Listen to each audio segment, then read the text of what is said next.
Boa noite, minha Paraíba. Que alegria estarmos juntos em mais um Frente a Frente aqui na sua TV Arapuã. Olha só, somente com investigações relacionadas aos recursos públicos destinados à Covid, a Polícia Federal realizou de abril de 2000 a julho de 2021 cerca de 104 operações, cumprindo mais de 1.500 mandados de busca e apreensão e ainda prisões, tendo apreendido quase 200 milhões de reais até agora. Isso sem interromper as ações contra o tráfico de drogas, de armas, conflitos de terras indígenas, crimes contra a ordem financeira, entre tantos outros ilícitos cometidos no Brasil. Enquanto combate o crime, a Polícia Federal tem que combater também outros inimigos. A falta de autonomia, a possibilidade de interferências políticas, a falta de recursos e ainda investidas de leis e decisões judiciais que ameaçam a ação de uma das instituições, apesar de tudo isso, de maior credibilidade do Brasil, segundo as pesquisas. Para falar dos desafios da atuação da Polícia Federal no Brasil, nós vamos conversar hoje com o presidente nacional da Associação dos Delegados da Polícia Federal, Edivandir Paiva, ele que é delegado da Polícia Federal, está visitando a Paraíba e abriu um espaço aí na sua agenda para falar conosco. Fica comigo, Frente a Frente, está no ar.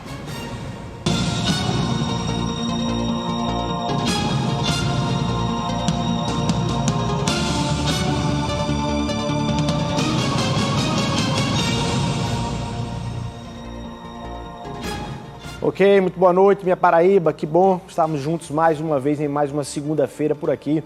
Doutor Edivandir Paiva, muito boa noite, seja muito bem-vindo aqui ao Frente a Frente. Boa noite, Luiz, boa noite a Paraíba, é um prazer estar aqui. Bom demais, você veio aqui para prestigiar a corrida contra a corrupção que foi realizada ontem em Cabedelo aqui. Chegou a correr os 21 quilômetros ou não, presidente? 21 quilômetros é muito complicado, mas estive presente a corrida, né, prestigiando a terceira etapa aqui e foi um sucesso novamente. É sempre um sucesso. E é um evento que tem uma simbologia para poder manter viva essa questão, enfim, da própria ansiedade da população e do anseio da sociedade no combate à corrupção, né? Sim. Essa é a simbologia. Sim, nós idealizamos esse evento lá atrás, em 2017, 2018, realizamos um circuito nacional de corridas contra a corrupção. Chegamos a realizar 8 corridas no Brasil inteiro e essa estava programada para antes da pandemia. Infelizmente, devido às regras sanitárias, não foi possível e agora cumprimos essa missão de mais uma edição aqui na Paraíba, no sucesso de sempre. E o assunto é muito importante, tem que estar sempre na pauta do dia. A gente estava vendo imagens ali, a adesão, inclusive, da sociedade a um evento como esse. Como é que você classifica o combate, a guerra contra a corrupção no Brasil hoje, doutor Edivandir? Bom, nós estamos num período de reação a tudo que foi feito no passado recente, né? A Polícia Federal realizou uma das, talvez a maior operação contra a corrupção com certeza na América Latina e talvez uma das maiores do mundo, que foi a Operação Lava Jato, né, que surgiu na Polícia Federal lá no início de 2014. Né, e tantas outras operações menores de corrupção. Aqui no estado da Paraíba teve operações importantes, em outros estados também.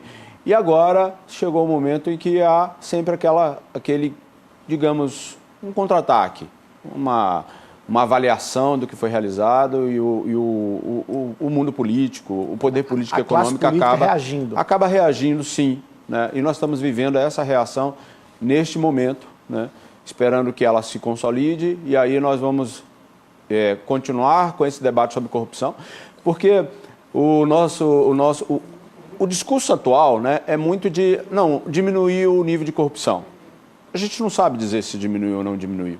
Né? Nós precisamos continuar tendo instituições fortes. São as instituições fortes que irão combater efetivamente a corrupção.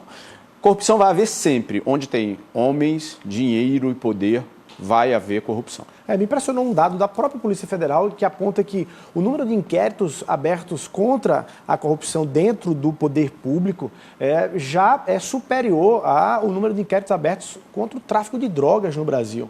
É algo que, enfim, há alguns anos você tinha uma diferença, né? Esse crime contra a corrupção ele estava em inquérito em um número menor, né? Sim. A Polícia Federal acabou se especializando nesse tipo de crime, desvio de recursos públicos. Nós temos setores estruturados na Polícia Federal para trabalhar somente essa área. Obviamente, nós temos as outras áreas que atuam. Eu digo que há uma estrutura de combate à corrupção hoje na Polícia Federal. A luta é para que ela se mantenha, que haja investimento nessa área, porque é um serviço a ser prestado à sociedade de maneira muito valiosa, que não pode morrer nunca, porque corrupção sempre vai existir.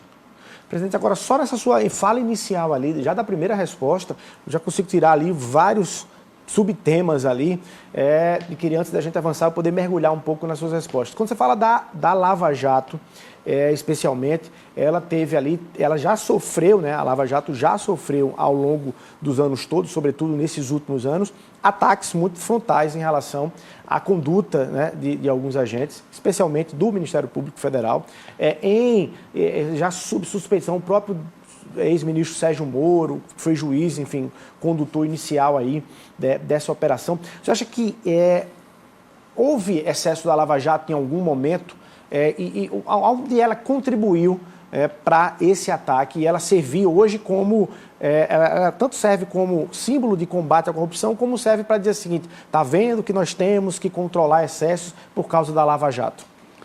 Toda grande operação policial precisa passar depois por um estudo de caso, uma avaliação dos erros e acertos dessa operação. A Lava Jato já está passando por isso. Ela servirá, num futuro muito breve, para estudo na academia de polícia, para estudo de várias instituições sobre o caso, onde acertamos, onde erramos. O que eu digo sobre a Lava Jato é que não houve uma invenção, não houve uma criação de um volume de corrupção tão grande. Ele existiu fartamente, com valores absurdos, né? E a operação que se iniciou na Polícia Federal teve esse mérito e acabou chegando no mais alto poder político e econômico do país, né? Obviamente, nesse período, eu não digo nem na execução da Lava Jato, mas depois que a Lava Jato se consolidou, acredito que houve escolhas por pessoas que participaram da Lava Jato, escolhas que não foram muito acertadas. Eu vou citar, talvez seja polêmico, mas eu preciso citar.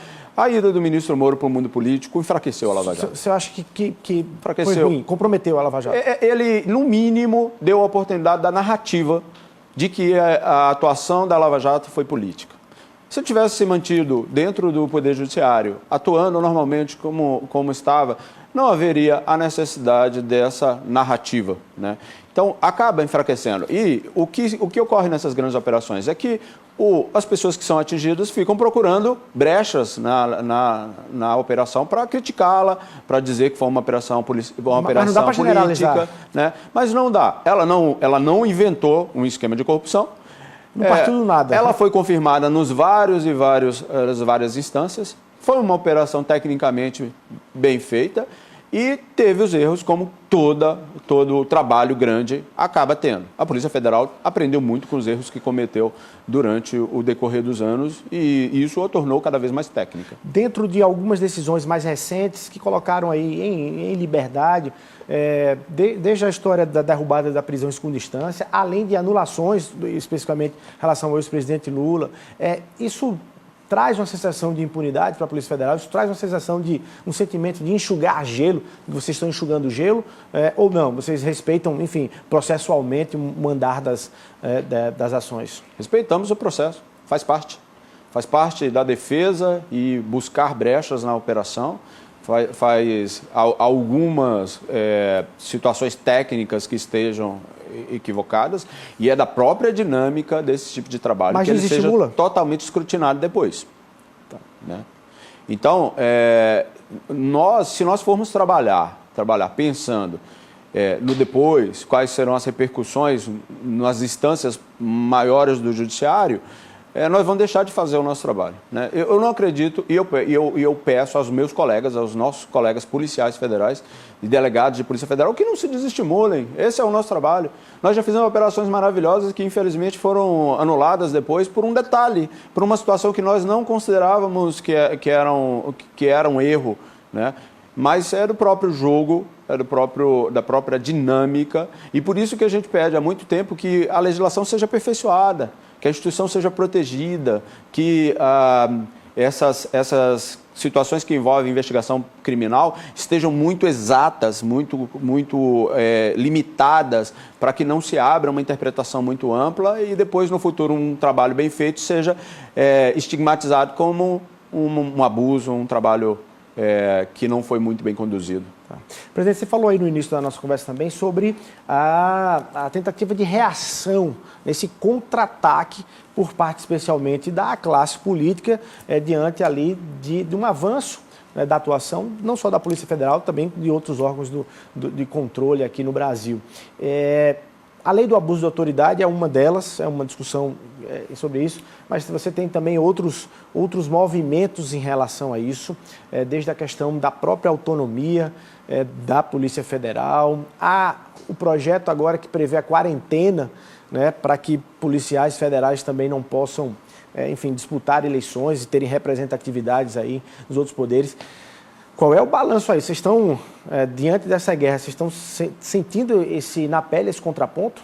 Estamos. E para onde é que isso vai levar? Estamos num momento realmente de reação, né? As legislações que foram aprovadas no Congresso Nacional de 2018 para cá são legislações que limitam a investigação. Nós entendemos que alguns pontos podem ser corrigidos e a lei de abuso de autoridade é algo necessário no Estado Democrático de Direito. Entretanto, a lei foi aprovada de uma maneira assodada, muito rápida, e com algumas definições de crime muito abertas, uma interpretação muito elástica, em que hoje eu estou atuando como delegado de Polícia Federal, posso fazer uma investigação em que eu estou achando que está tudo ok, que eu estou fazendo tudo tecnicamente correto, e lá na frente alguém interpretar que eu cometi um crime. E aí eu vou ter que me defender às minhas custas, com valores importantes para um servidor público que vive do salário que o funcionalismo paga, com risco de, sob pena de uma condenação, de perder o meu cargo e de perder a minha liberdade e ainda ter prejuízo patrimonial por conta das ações patrimoniais que os prejudicados podem tentar. Ele pode até não ser condenado, mas imagine qual é a aflição de um período como esse. Então, ela acaba intimidando as autoridades. Isso já tem acontecido na prática? A gente acompanhou um pouco da aprovação, do vigor, né, quando entrou em vigor a lei de abuso, mas achou que talvez na prática acabou ela não sendo usada, não está sendo usada na prática. Ela está sendo usada na prática? Tem casos que já demonstram que há assim, uma ameaça à atuação da Polícia Federal, por exemplo? Nós temos, pelo menos agora, recentemente, 2 exemplos do que a gente tinha medo, desse tipo de intimidação. Nós temos o exemplo de um colega que indiciou um senador da República e o senador disse que ele tinha cometido abuso de autoridade porque ele não poderia indiciar, e o STF já decidiu várias vezes que a polícia, o delegado de polícia, tenha a prerrogativa de indiciar quando for necessário, mas agora, recentemente, a PGR, a Procuradoria-Geral da República, disse que iria instaurar uma investigação por abuso de autoridade contra o colega. Isso é muito preocupante. Em outro caso? Isso é um dos casos. No outro caso, também, recentemente, um colega que estava fazendo a apuração da possível intervenção na Polícia Federal foi afastado, né, de uma investigação e a PGR disse que iria também apurar um crime de abuso de autoridade. Nós entendemos que isso é a interpretação do colega. A linha investigativa que o colega estava utilizando é a linha que ele fundamentou e que ele achava mais adequada. Se alguém não concordou, faz parte do jogo democrático. O judiciário acaba limitando e dizendo, olha, o caminho é esse, é isso aqui que você vai investigar. Até aí tudo certo. Transformar isso em crime é uma intimidação. Tá, existem os poderes exatamente para esses freios e contrapesos diante de alguma eventualidade de excesso ou erro, Sim. mesmo de equívoco. Você acha que aí a punição... Então, há, sim, já hoje em atividade, uma certa intimidação por parte da ação policial. Hoje, membros da Polícia Federal já olham, enfim, uma investigação e dizendo é melhor Sim, os chamados crimes de hermenêutica, que é criminalizar a interpretação jurídica. Nós somos operadores do direito, então o delegado interpreta juridicamente algo, é natural que o procurador da República discorde, eventualmente, que o juiz discorde, que lá na frente os tribunais discordem. Agora, dentro dessa discordância, transformar essa interpretação que era natural no momento dos fatos, transformar em crime, é algo que preocupa muito as autoridades. A lei própria já nos preocupava por causar essa intimidação. Os delegados, as pessoas que estão envolvidas, os juízes, os procuradores também, que são objetos, são alvos de uma lei como essa, podem começar a pensar 2, 3, 4 vezes se realmente vai ser melhor deixar para lá e não se colocar em risco. Aí palmas para a impunidade. Aí palmas para a impunidade. Esse é o grande problema. Esse é o grande problema. Para a sociedade em si, é muito ruim ter autoridades com receio de se prejudicarem pessoalmente, em vez de ter aquela coragem, aquele elan, aquela vontade de ir para cima e de tentar desvendar mesmo um grande caso de corrupção. Da índole, do nosso caráter, da nossa cultura institucional, eu acredito que nós vamos continuar fazendo de qualquer jeito, mas que nós estamos mais expostos do que deveríamos, estamos. Presidente, você falou uma coisa no início também, sobre há uma narrativa tentada colocar agora de que houve uma redução na corrupção no Brasil. Você está falando especialmente para a narrativa do próprio governo federal atual, da gestão atual, que fala, olha, essa gestão não tem corrupção. É basicamente isso, só para a gente compreender melhor. É uma propaganda política do governo atual, de que diminuiu a corrupção e que no governo não há corrupção, já utilizou essa palavra bem forte, né? Essa frase bem forte, no meu governo não há corrupção. Eu entendo nós entendemos do ponto de vista político, o governo tem realmente de dizer à população que no governo dele não tem corrupção. Todos, né? Todos dizem, nós entendemos essa narrativa normal do ponto de vista político, entretanto, do ponto de vista jurídico e da realidade, onde há homens, poderes e dinheiro, há corrupção. Ela vai ocorrer independentemente da ideologia, do partido, do grupo que esteja no poder. Então, é bom fazer a propaganda, mas é muito importante fortalecer as instituições para que aí, de verdade, o combate à corrupção estará ocorrendo. Bom, aí dá a expressão, fortalecer as instituições. Esse fortalecimento só se passa por uma autonomia, né, pela impossibilidade de interferência nisso. A gente está com um caso clássico aqui, recentemente, a Polícia Federal, a partir da saída, da crise que gerou a saída do ex-ministro Sérgio Moro, do Ministério da Justiça, em relação a essa história de intervenção, né, na Polícia Federal, nomeação do diretor-geral, enfim. Como é que vocês acompanharam isso, mas objetivamente, para o nosso telespectador que está acompanhando, que diz isso muito, né? Diz isso muito. Qual é o nível hoje de interferência, se há interferência do presidente Jair Bolsonaro diretamente na atuação da Polícia Federal aqui no Brasil? Qual é a visão que a associação tem, presidente? Bom, a gente já fala isso há 12 anos, desde que nós iniciamos a luta pela autonomia da Polícia Federal por meio da PEC 412 lá no Congresso Nacional. E mais recentemente pela luta pelo mandato do nosso diretor-geral. Então a gente sempre diz, ninguém vai intervir na Polícia Federal com uma plaquinha dizendo eu estou intervindo na Polícia Federal, eu estou fazendo alteração porque eu quero isso e aquilo. Ninguém faz isso. Tá? Mas a nossa legislação permite essa intervenção, possibilidades de intervenção. Nós sempre dissemos isso de todos os governos. Pela lei, é prerrogativa do presidente fazer a nomeação do diretor-geral e tirar na hora que quiser. É isso. O governo federal, o governo atual, ele se relaciona com as instituições de uma maneira diferente dos outros governos. Ele entende, na cultura pessoal dele, até por ter sido um militar, ele entende que todos os órgãos que estão abaixo da presidência da República estão sob o comando dele. Estão sob a possibilidade de ele alterar e fazer o que ele entender que deve fazer. É da cultura dele. Só que nós já fizemos até uma carta aberta, nós falamos isso tranquilamente, porque já fizemos até uma carta aberta ao presidente da República dizendo que não é assim que se relaciona com a instituição de Estado. O presidente deve nomear o diretor-geral e se afastar da instituição de Estado, deixá-la trabalhar. Quanto mais ele se aproxima, quanto mais ele faz narrativas de que eu tenho que fazer uma alteração aqui, vetar um nome ali, não deixar que fulano, ciclano ou beltrano assuma posições dentro da Polícia Federal, mais prejuízo ele causa para a imagem do governo e para a imagem da Polícia Federal. Aí eu vou sempre receber perguntas como a sua, que é muito comum, não só sua, como de toda a imprensa, se está havendo intervenção na Polícia Federal. As intervenções são sempre, se ocorrem, muito sutis. O que eu posso lhe dizer é que, nesse momento, há uma narrativa de intervenção, há um questionamento sobre intervenção muito maior do que já houve no passado. E isso nos prejudica a nossa imagem, nos preocupa bastante. Nós gostaríamos de estar como uma polícia técnica e respeitada, muito mais protegidos do que estamos. Eu quero crer que gera uma divergência dentro da própria Polícia Federal, de quem, enfim, vê como interferência, de quem acha que não há. No caso específico do presidente Jair Bolsonaro, diminui e compromete o fato de investigações em relação aos filhos do presidente Jair Bolsonaro? Tem um movimento em relação a isso? A associação consegue antever a dificuldade dos colegas em trabalhar em quaisquer das áreas em função dessas eventuais interferências? Eu não tenho dados sobre investigações que envolvem os filhos do presidente dentro da Polícia Federal. Nós temos, de cabeça aqui, lembrando, uma investigação que apura a própria intervenção na Polícia Federal, que foi denunciada, que foi narrada pelo ministro da Justiça, então o ministro da Justiça, Moro. A troca que gerou ali foi o ápice daquela E o que a Polícia Federal apura agora é se houve uma intervenção criminosa. Porque a intervenção administrativa, o presidente da República pode mudar o diretor-geral da Polícia Federal a qualquer momento.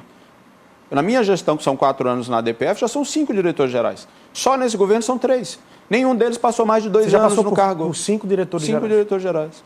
E atualmente, nenhum, nesse governo atual, passou mais de 1 ano e 9 meses. O que ficou mais de 1 ano e 9 meses, 1 ano e 6 meses, eu acho, que foi o doutor Valeixo. E mesmo assim, ficou um período de fritura muito grande, né, pelo governo, que dizia que ia trocar, que dizia que ia trocar. Então, essa instabilidade na Polícia Federal já é um prejuízo imenso. Cada vez que você troca, nós temos vários e vários problemas nos estados, sabe? Pela própria dinâmica de troca, porque aí muda superintendente, muda equipe, muda todo mundo, sabe? Então, essa possibilidade de intervenção administrativa, um colega que seja superintendente aqui na Paraíba, só para dar o exemplo da Paraíba, ele vai ter que ser aprovado pela Casa Civil do governo. O diretor-geral não tem autonomia para, por si só, eu quero fulano na superintendência da Paraíba. Se não for aprovada pelo governo, não é... Como é que vocês pretendem mudar esse quadro? Quer dizer, na verdade, esse quadro se muda do ponto de vista de natureza legislativa. Para isso, é importante que vocês tenham, dentro do Congresso Nacional, representantes, sejam aqueles que defendem a causa ou sejam aqueles que saem da própria corporação.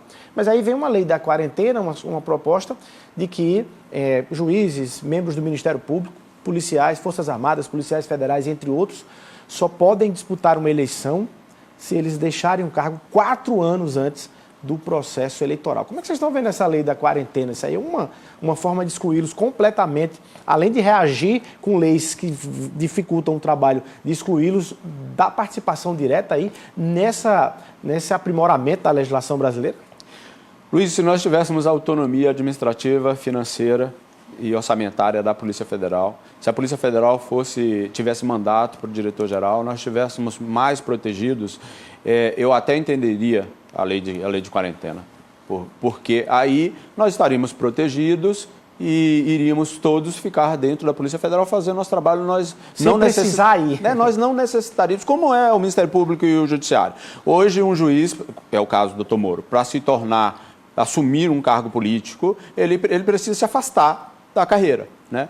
Só que nós não temos, nós estamos com os piores dos mundos, nós não somos protegidos e agora com a lei da quarentena também não seremos representados. E é muito importante ter, hoje, dentro dessa falta de proteção, alguém que possa subir à tribuna da Câmara dos Deputados ou do Senado Federal e dizer, olha, estão prejudicando a instituição Polícia Federal. Então nós precisamos dessa representação. Não querem nos dar essa representação, querem cortar essa representação? Aprovem a PEC 412, aprovem o mandato do diretor-geral da Polícia Federal. Vocês, com essa luta específica em relação à quarentena e essa dificuldade toda de poder avançar com os projetos, tem como fazer algo enfim, fora do debate lá no Congresso Nacional?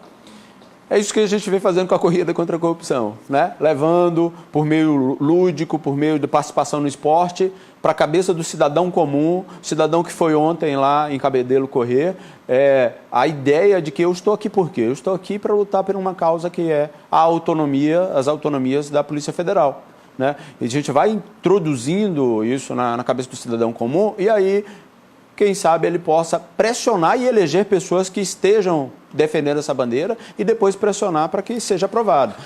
No debate comum é muito difícil, porque a gente não enxerga no poder político hoje um interesse de fortalecer a instituição Polícia Federal. Bom, aí você falou em autonomia administrativa, autonomia financeira, que é também uma luta antiga. Quais são os modelos dos países que funcionam dessa forma e a gente percebe que tem aí um resultado muito melhor? O FBI é um bom modelo, né? Eles têm mandato para o diretor-geral, eles têm um orçamento muito mais flexível, né? Na Inglaterra, né, nós temos a Polícia Federal deles com bastante forte, né? É um modelo bastante forte da polícia, né? Então, eu pergunto sempre, qual é o problema da Polícia Federal poder mandar o seu orçamento direto para o Congresso Nacional sem passar pelos cortes do governo, que muitas vezes são cortes que visam algum tipo de enfraquecimento da atuação da polícia? Qual é o problema? Se é o Congresso que vai dar a última palavra sobre orçamento. Qual é o problema dos diretores dos cargos internos da Polícia Federal serem escolhidos e nomeados exclusivamente pelo diretor-geral, que foi escolhido pelo presidente da República? Qual o problema? Qual o problema desse diretor-geral ter um período mínimo que ele possa ficar para dar estabilidade, previsibilidade da atuação, para que os projetos possam ser implementados e executados? Hoje nós não temos nada disso. O diretor-geral tomou posse agora há menos de 4 meses e amanhã ele pode não ser mais o diretor-geral. Isso causa um prejuízo imenso para a instituição, para a governança da instituição. Então, o que esses mecanismos causam de prejuízo? Eles não tornam a Polícia Federal em algo descontrolado. Até porque a atividade de polícia, de investigação, já é muito controlada. Tem o controle do Judiciário, tem o controle do Ministério Público, tem o controle da sociedade por meio da imprensa. Então, o trabalho é muito controlado. E o trabalho administrativo é controlado pela CGU, é controlado pelo TCU. Então, e podemos criar ainda outros mecanismos, podemos criar um conselho multilateral para olhar essa atuação da Polícia Federal. E quando ela tiver, o diretor da Polícia Federal estiver passando dos limites, o presidente proponha o impeachment dele e seja aprovado esse impeachment no Senado. Então, nós queremos sim. Nós não queremos uma polícia descontrolada porque órgãos descontrolados acabam abusando e acabam exorbitando das suas atribuições, mas nós precisamos de mais proteção do que temos. E a reforma administrativa proposta no Congresso não é essa proteção. A reforma administrativa, eu não sei nem o sentido da reforma administrativa, porque ela não combate privilégios, ela não está combatendo privilégios, aqueles itens que são colocados lá como que serão cortados, férias de 60 dias, aposentadorias compulsórias. Da licença. Isso aí não é aplicado ao Poder Executivo, que é quem está sendo atingido pela reforma. Nós não temos esses privilégios, né? E quem tem não está sendo incluído na reforma. Porque são consideradas carreiras de Estado e estão fora. E não estão sendo incluídos. Então, os privilégios não estão sendo cortados. Não há uma diminuição de gastos, não há. O que está se prevendo é fazer uma terceirização de contratação no serviço público de uma faixa do serviço público. Mas isso atinge que nível a Polícia Federal? Até o do delegado da Polícia Federal? Já atingiu. O texto inicial era horroroso. O texto inicial permitia que o presidente da República pudesse, inclusive, colocar gente de fora para comandar a Polícia Federal para atuar. Acabar com um concurso público para delegado da Polícia Federal. Não digo acabar porque não existia essa previsão, mas colocar pessoas de fora para trabalhar na Polícia Federal. Mexer na carreira por decreto. Ou seja, ele poderia acabar com o concurso para delegado de Polícia Federal por decreto, né? Esse texto era horroroso. Com a nossa alerta, com a nossa mobilização, nós conseguimos melhorar muito o texto. O texto era muito ruim. Hoje ele é só ruim, né? Nós continuamos brigando contra esse texto porque, primeiro, é um período que nós não conseguimos nem ir ao Congresso Nacional discutir naquele corpo a corpo com os deputados, meio de pandemia, sabe? Não é um momento para discutir uma reforma tão profunda. E segundo, que não está combatendo privilégio, não está poupando dinheiro, para que fazer essa reforma, então, se ela não está indo buscar aquilo que realmente vai modernizar o Estado brasileiro? A reforma, a PEC 32, é muito ruim e eu acredito piamente que ela não vai ser aprovada no Congresso Nacional. E transformar servidores da Polícia Federal, inclusive, com essa instabilidade, de perder essa estabilidade que se tem, torna ainda muito mais frágil a questão da interferência política, né? Sim. Veja o caso dos nossos servidores administrativos. A PEC 32 propõe que os servidores administrativos da Polícia Federal sejam uma carreira de todo o Executivo. Então, quando eu precisar de administrativos, eu vou buscar em algum órgão para trabalhar dentro da Polícia Federal. Só que os servidores administrativos da Polícia Federal trabalham no dia a dia com acesso a dados sensíveis, com informações sobre investigação, eles assessoram ali em vários pontos da prestação de serviço da Polícia Federal. Nós não queremos um servidor que nós não escolhemos, que nós não sabemos nem quem é dentro da Polícia Federal. Perde completamente o controle. Perdemos o controle.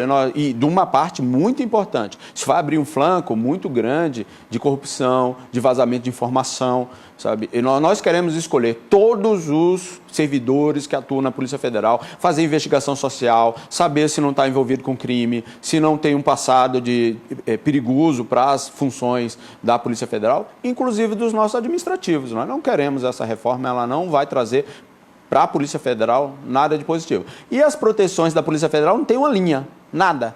Agora, recentemente, por meio de uma articulação, conseguimos colocar na Constituição Federal que somente um delegado de Polícia Federal pode ser o diretor-geral da Polícia Federal. Infelizmente, eles tiraram. Nem isso. Nem isso passou. Do ponto de vista orçamentário, a Polícia Federal, no Brasil hoje, ela faz todo esse trabalho com uma dificuldade, com a corda no pescoço? É um cobertor curtíssimo, né? Nós temos hoje um orçamento limitado para um país tão grande quanto o nosso. O nosso efetivo é um efetivo que hoje tem 3.600 cargos vagos. A Polícia Federal deveria ter 15.200 policiais. A Polícia Federal no Brasil hoje atua com... Qual é o efetivo da Polícia Federal no Brasil hoje? 12 mil. 12 mil? 12 mil policiais. E tudo isso assim, que a gente acompanha são 12 mil... 12 mil policiais. Então, hoje, quando eu tenho uma operação, como aquela operação lá na fronteira da Venezuela, a Operação Acolhida, em que preciso deslocar um efetivo de policial muito grande, eu estou descobrindo outras atuações. Eu estou tirando alguém que está fazendo algum outro trabalho e colocando lá. Então, esse trabalho aqui vai parar, vai esperar o trabalho lá terminar. É um efetivo muito curto. Os policiais viajam o Brasil inteiro para participar de operações, porque não tem efetivo local para atender às operações. Então, países como... A Argentina tem 40 mil policiais federais. Os Estados Unidos a Argentina tem... Brasil dá 10. É um estado, né? Brasil, é o tamanho de um estado do Brasil.